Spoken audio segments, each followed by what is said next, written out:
It was the spring of 1880 when a young woman named Florence Chandler and her mother, the Baroness von Rock, boarded a steamer in New York bound for Liverpool. Florence was just 17, beautiful, eager, and ready for adventure. On board the SS Baltic, she met James Maybrick, a British cotton broker 24 years her senior. The pair became attached immediately, spending the long days at sea in each other's company and attending the dinners and receptions for first-class passengers together.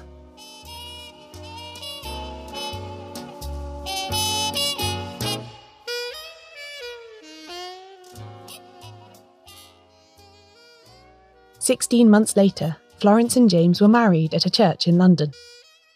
They had their first child in Liverpool, and then spent a couple of years living across the Atlantic in Virginia, where James had regular business dealings. Then, in 1886, they set up home properly in the prosperous riverside Liverpool suburb of Grassendale. That summer, a daughter was born, and the Maybricks generally gave the appearance of being a happy, well-to-do 19th century family. They entertained friends and family at home, took drives in the country, and attended the theatre and the races with the cream of Liverpool society. That was how it looked from the outside. Behind closed doors, it was quite different. Tensions were already developing that within 3 years would lead to a murder charge, a death sentence, and international notoriety that was still lingering decades later when the novelists of detective fiction's golden age were writing. This is the story of Florence Maybrick. Welcome to Shedunnit. I'm Caroline Crampton. This is another instalment in my series about the real-life crimes that inspired the writers of classic detective stories. Since this is kind of a complicated case, I'm actually going to tell this one over 2 episodes, so we don't have to skimp on any of the details. In this part, we'll learn all about the domestic life of Florence and James Maybrick, how they tried to keep up appearances with showy domesticity in the 1880s, and how everything collapsed into horror and suspicion. Then, in the next part, which you'll hear on the 12th of June, I'll deal with the aftermath of this poisonous tragedy, how the resulting trial influenced the way people thought about murder, and how decades later these attitudes fed into the fiction of writers like Agatha Christie and Anthony Berkeley. Oh, and there's a Jack the Ripper dimension to this as well, but we've got a long way to go before we get there. Let's start at the beginning.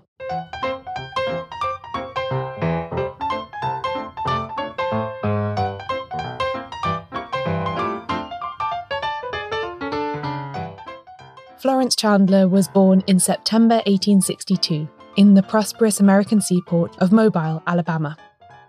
Her mother Carrie was from a well-to-do New York family, and her father William, a banker, had been one of the most eligible bachelors in the South before the Civil War started in 1861. Florence didn't have a particularly stable upbringing or education. Carrie herself lived a colourful life long before her daughter hit the headlines. She partied hard as a newlywed in Alabama, simultaneously delighting and shocking her new southern neighbours. William died 3 months before Florence was born, and less than a year later Carrie had married a Confederate officer named Frank DuBarry. There were whispers that she'd been close to DuBarry before her first husband's death, and after she was catapulted into the limelight as Florence's mother 2 decades later, this old gossip caught fire as newspapers scrabbled desperately for any other scandal in the family. DuBarry had died at sea in 1864, and by the time Florence had settled down with James Maybrick in Liverpool, Carrie had married a 3rd husband, the impoverished Prussian cavalry officer Baron Adolf von Rock. Carrie separated from him soon after the wedding, although she still went by the title of Baroness and they didn't divorce. Burying 2 husbands within 5 years, and then living apart from a 3rd certainly raised eyebrows in late 19th century Britain. Carrie's questionable social position and behaviour certainly didn't help her daughter appear any more respectable, and the disrupted, wandering nature of her childhood and teenage years just added to this effect.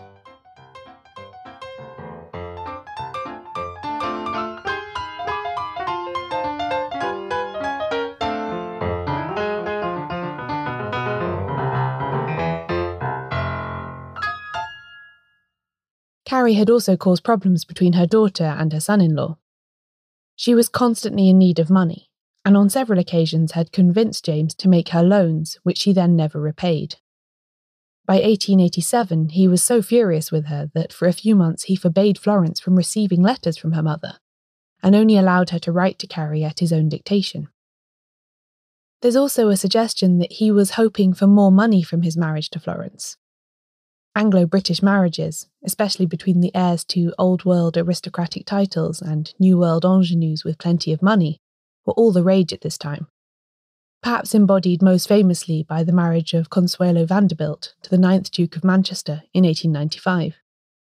Neither Florence nor James was quite in that league, but given that her mother had been the toast of Alabama society and was now married to a Prussian baron, it's perhaps not unreasonable that James might have expected to gain something more financially from the marriage than just the responsibility for his new mother-in-law's debts. Florence, too, could be something of a spendthrift. When relations between the couple began to sour in late 1888, arguments about money were at the heart of it. James's cotton trading business wasn't quite as prosperous as he liked people to think, and he was dabbling in more risky but potentially more profitable futures rather than just straight commodity importing. Since so much of financial trading like this relied on personal reputation and gentlemen's agreements, it was vital that the household keep up a wealthy appearance, even if it was just an act. The cotton business in Liverpool was huge. The 6 million bales a year that arrived across the Atlantic accounted for nearly half of the city's imports. The links between this port city in the northwest of England and the southern states like Alabama were so strong that Liverpool had actually supported the South during the Civil War, hoisting Confederate flags over its public buildings. James was trying to keep up his position among a lot of competition as he tried to maintain the illusion of success and prosperity for his business partners on both sides of the Atlantic. Therefore, the Mayricks kept spending money on clothes and living in an expensive rented villa, even though, as Florence wrote to her mother in late 1887, once the prohibition on personal letters was lifted by her erratic husband, they were down to assets of just £1,500, with only £500 as cash in the bank. But although Florence was worried about money and feeling lonely because of the lack of contact with her family and her situation as a transplanted American in Britain, the Mayricks' life jogged along in relative comfort until early 1889. They had a cook, several maids, and a nursery maid to look after the children, and the house was always busy with visits from James's brothers and their family friends. And there'll be more on that after the break.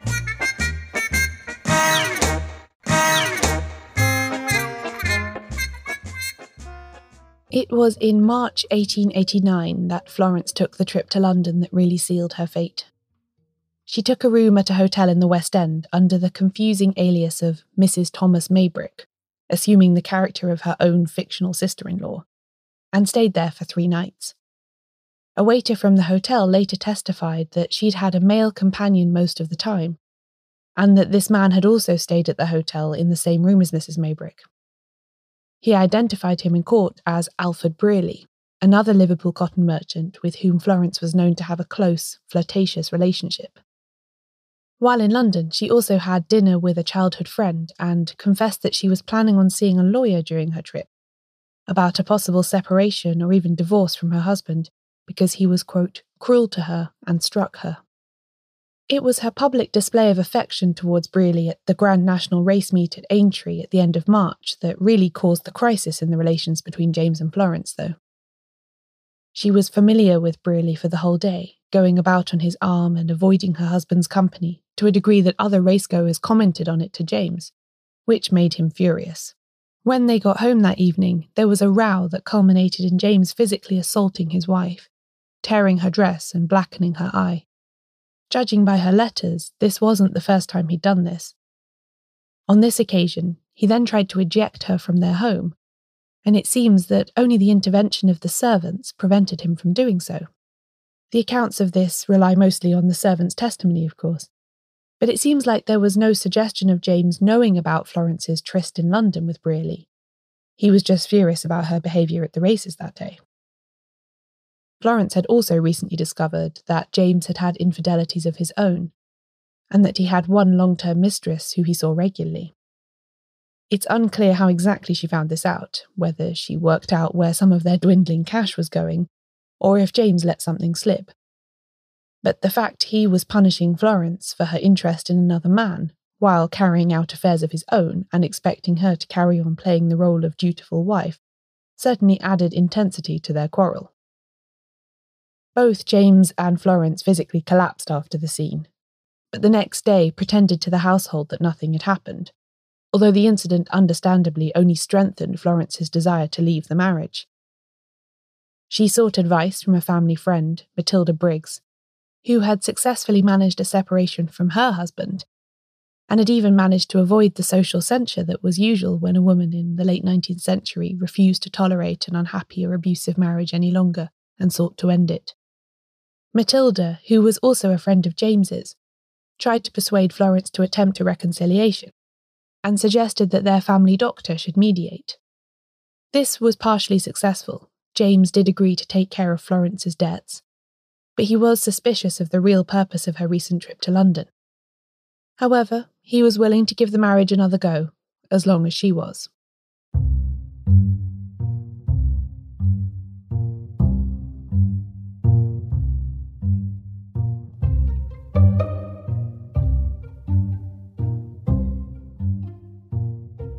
Not very long after this, James was taken ill with stomach trouble and retired to bed. Despite their recent conflict, Florence nursed him, supervising his food and making sure that he was comfortable. According to the later accounts of his friends and colleagues, James Maybrick was a huge hypochondriac and a serial consumer of patent medicines. He regularly consulted multiple doctors in both Liverpool and London, complaining variously of headaches, numb legs, gastric trouble, and liver pains.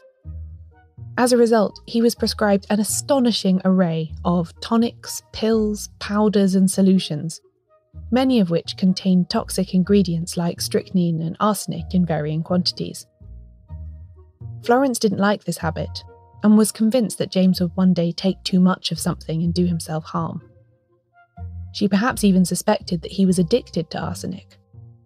A few months before, when a Dr. Humphreys was at the house to treat the children for whooping cough, Florence raised her concerns about her husband's dependence on these medicines with him. In a horrible foreshadowing of what was to come, the doctor brushed off her concerns as the hysterical fears of a young wife, and even joked that if James should ever die suddenly as a result of taking an overdose of something, quote, "You can always say that we spoke about it." Of course, when the worst happened, the fact that she'd been afraid that her husband would do himself an injury with his self-medicating habits didn't do Florence any good at all.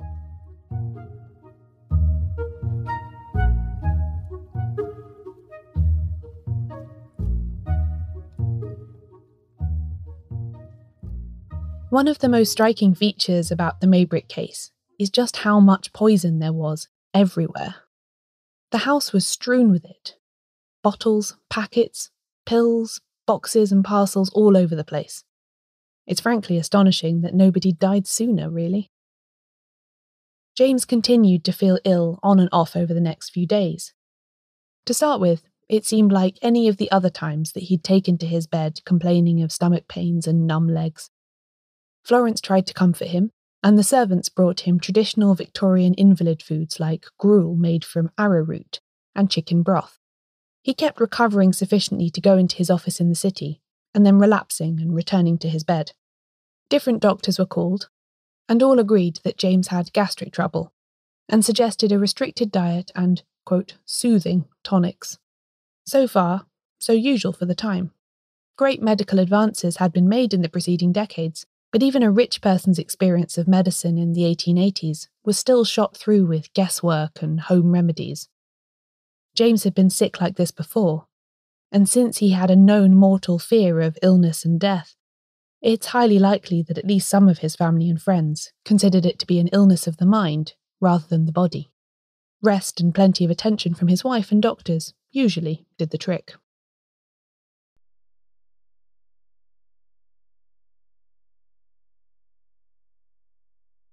But as the days went on, James didn't get better. Gradually, suspicion began to seep into the household like a noxious gas, filtering under the doors and spreading to the upper floors. It all began with the nursery maid, Alice Yap. She felt that Florence wasn't always very kind to her sick husband, refusing to rub his painful hands, and that she was trying to keep the servants out of his bedroom for some reason. One of the other maids had said that sometimes the food sent up for James to eat came back to the kitchen tasting or smelling different, sweeter usually. Alice communicated all of this in private to two family friends when they came to visit James, and they too began to look at Florence differently. Then Alice remembered that a few weeks before she'd seen a bowl of fly papers soaking in water on Florence's dressing table. Fly papers were readily available for purchase at any chemist's, and they contained arsenic. A sensational murder case in Liverpool in 1884 had widely publicised the fact that they could be easily soaked to extract a poisonous solution. Two women, Catherine Flanagan and Margaret Higgins, had been convicted of murdering the latter's husband this way and collecting an insurance payout. After seeing the bowl in the Maybrick household, Alice Yap immediately jumped to the conclusion that something similar was happening here.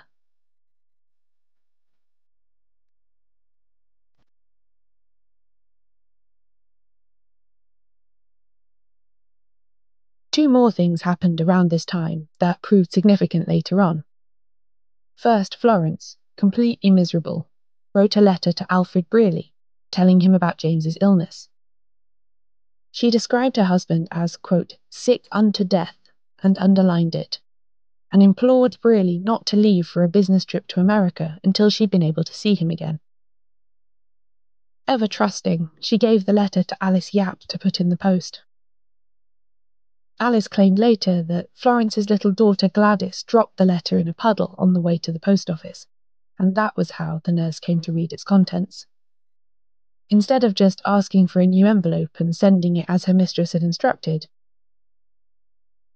Alice opened the letter, read it, then brought it back and gave it to James's brother Edwin. He shared its contents with the rest of the family circle, and this apparent proof of Florence's infidelity, together with the other issues Alice had already raised, deepened their suspicions of Florence. Michael Maybrick asked the doctor to take samples of James's vomit and test it for poison, and banned Florence from her husband's sick room. These results came back negative, with the doctor confirming that he found no poison in James's fluids.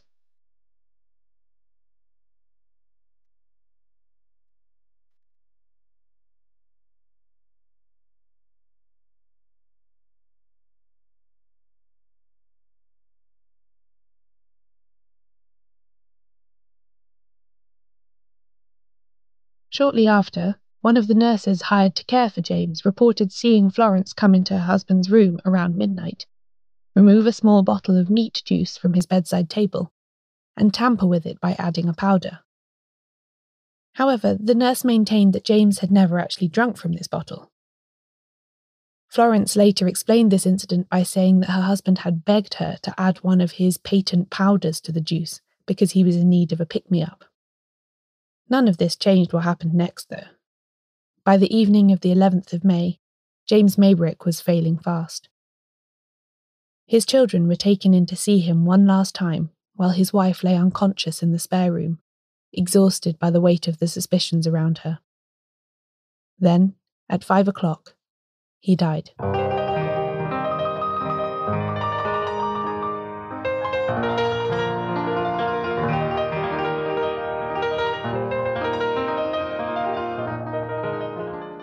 The pre-existing suspicion that Florence was in some way responsible for her husband's death quickly set a predictable chain of events in motion. A doctor tested that bottle of meat juice that Florence had apparently tampered with, and found that it contained half a grain of arsenic. Less than 24 hours after James Maybrick died, a police inspector arrived at the house. The rooms were ransacked, and a huge collection of arsenic-containing items were amassed, including plenty of James's own medicines, some powder sold as a cat killer, several pieces of crockery, and lots of random bottles. Samples were taken from all of these and sent off for analysis.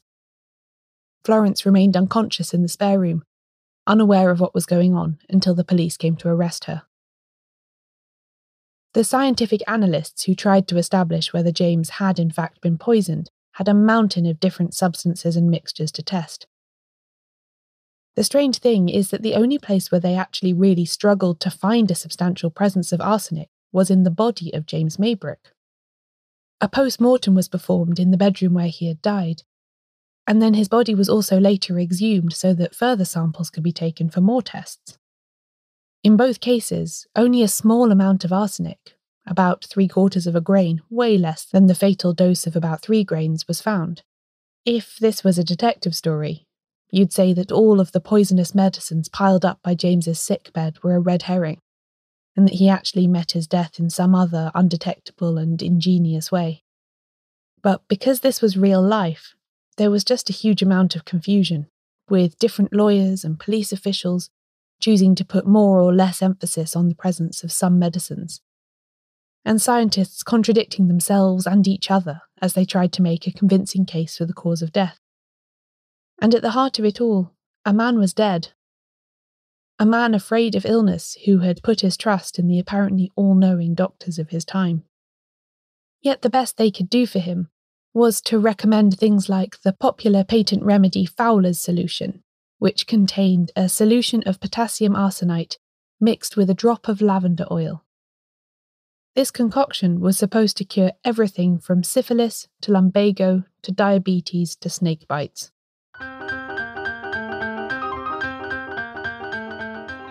Florence was soon charged with her husband's murder, mostly thanks to the early evidence of Alice Yap and the nurse.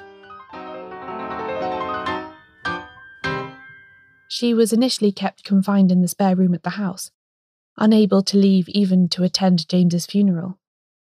Then she was taken to Walton Jail on the outskirts of Liverpool to await the inquest on her husband's body and any subsequent trial. The city's 3 main newspapers were immediately filled with coverage of her arrest and the suspicions that her husband had been poisoned, and soon the national press were running the story too. Reporters crowded around the carriage, trying to get a glimpse of her, this American woman who had failed so spectacularly and publicly as a wife. Because that's what so much of this was about, and it's also one of the reasons why the Maybrick case has lived on in the public imagination. The British tabloids are still running stories about it today. Florence Maybrick lived at a time when the role of women was changing. In the preceding decades, several legal changes had altered women's rights to their own property and children. They were no longer their husbands' chattels.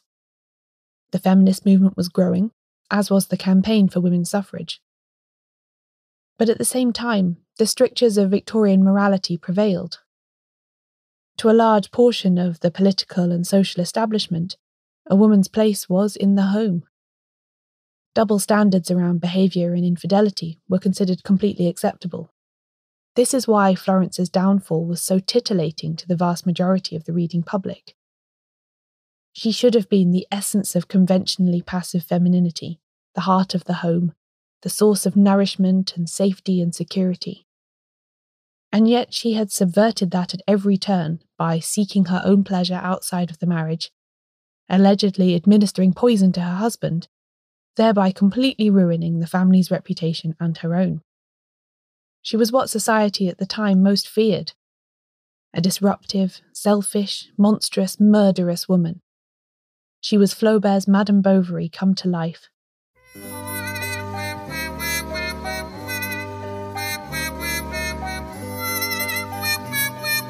When you add to that the other details, such as the prying, tale-telling servants and the hapless doctors, you begin to see why this case touched a nerve with the middle classes, high on its cocktail of adultery and arsenic.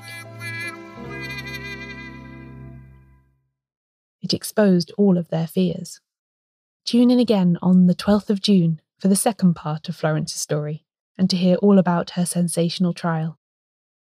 Oh, and apparently James Maybrick was really Jack the Ripper. I'll get into that then, too.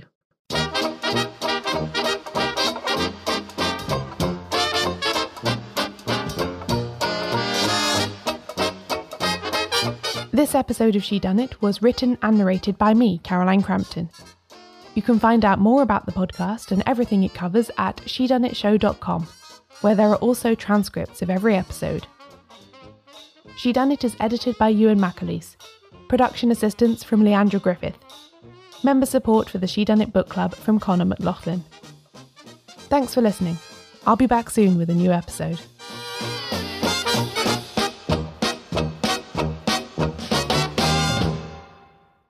Next time on Shedunnit, Into the River.